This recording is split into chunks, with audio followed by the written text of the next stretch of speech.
Hey y'all, it's Maddie from the Itty Bitty Homestead Committee. Today is our butcher day, which means we are going to be going through and choosing out culls to put into the freezer, which brings us into a very hard subject, which is removing rabbits from your meat program. And this is continued even if you are breeding for show or for pets. Culling is a necessity, and it is one that most people don't want to talk about. So let's hop into it.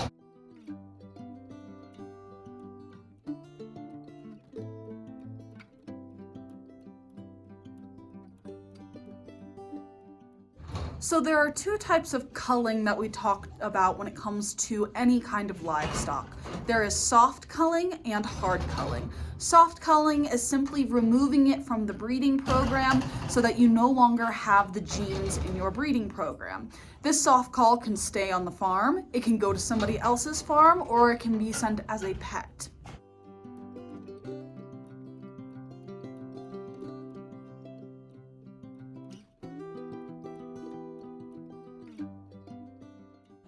We also have hard culling, and this is what most people don't like to talk about when they talk about raising livestock. Hard culling is simply butchering that animal out and putting them into a freezer or humanely euthanizing them.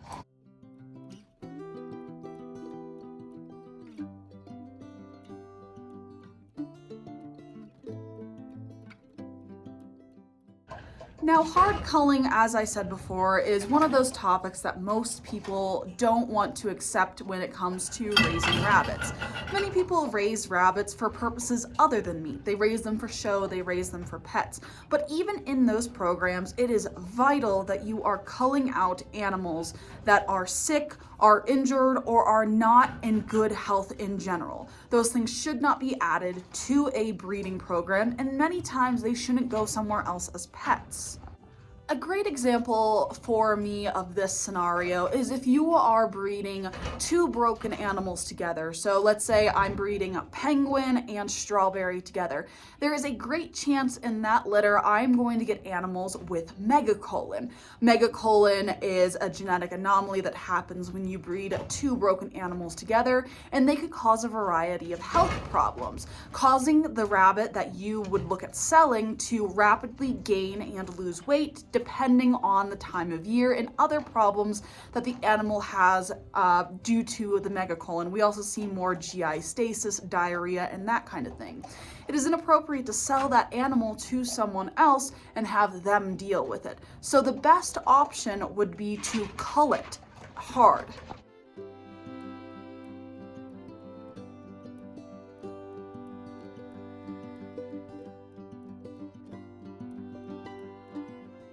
Now, for someone like me, who I raise meat rabbits, hard culling an animal like that isn't an issue.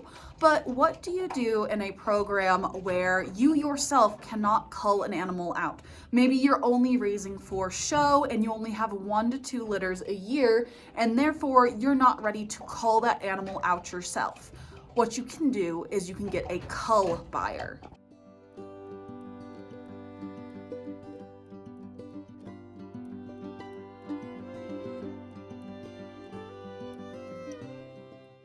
Now you might be asking, Maddie, what the heck is a cull buyer?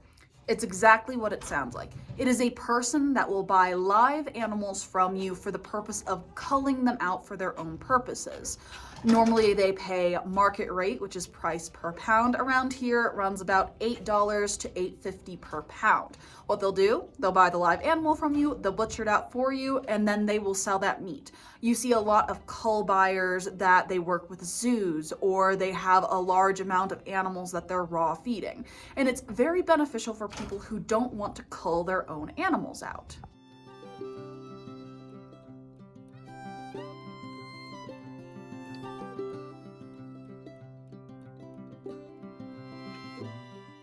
So the next question I normally get asked is, well, where do I find a cull buyer? And there's a few options for this. You can start talking to people at shows. A lot of times at shows, cull buyers will show up to kind of market themselves and look for anyone who's looking to get rid of some animals. There's also the option of Facebook and Craigslist and putting out ads in the newspaper or at Tractor Supply. You can also talk to zoo suppliers and pet stores that are looking to collect younger rabbits to feed snakes. Also talk to your fellow breeders. See if they know any cull buyers in the local area that they sell to. Most of the time you're gonna find it within your own community on where the cull buyer is and who it is.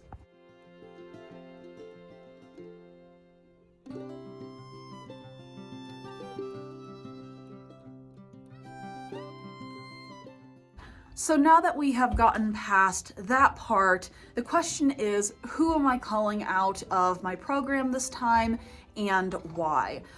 So as everyone knows, I am getting down to my winter numbers. So I'm just going bare bones and I'm culling out anything that isn't benefiting my program right now because feed is expensive. It's expensive to feed 100 rabbits. So during the winter, I normally cut it down to about 20-ish.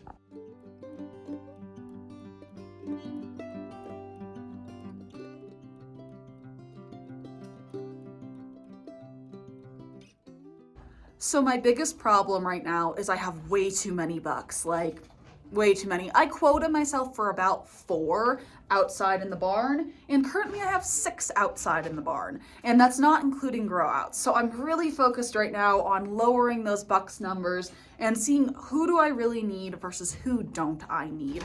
And so I'm culling out my buck grow outs. And the reason I'm culling out my buck grow outs is currently they're sitting at 12 weeks. They're kind of small, they're kind of flat. It's really not worth keeping them longer in the program to try to replace the buck I currently have alpha if they're just not reaching the quality I want. Now, if I were in my summer numbers, I might keep 1 or 2 of those bucks to kind of see, but in the winter, it's just not worth it, and we'll just try again as it gets warmer, and I'm not worried about feeding my animals more to keep condition.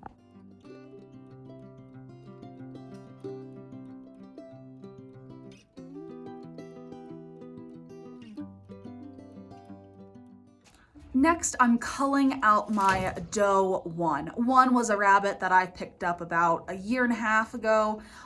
She was with the trio that I bought alpha in. It was one of those I needed to buy the trio if I wanted the buck, and I wanted the buck. So I've had her now. She has given us 4 beautiful litters, and out of those 4 litters, I have kept 2 does to replace her and grow out. So I no longer need her in my breeding program.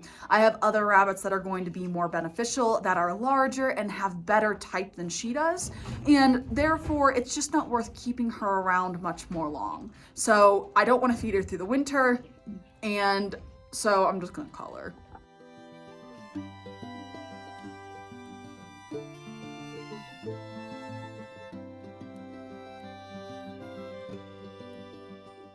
Now in total, that's about 3 rabbits that I'm culling out for the week. That's all I really have time for today. Coming up in the next few weeks beyond this, I have a few more hard choices to make.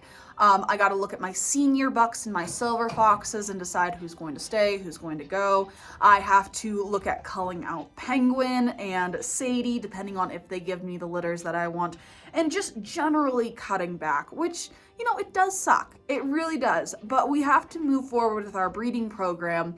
And the idea of keep the best and eat the rest, you have to push forward to get that better quality.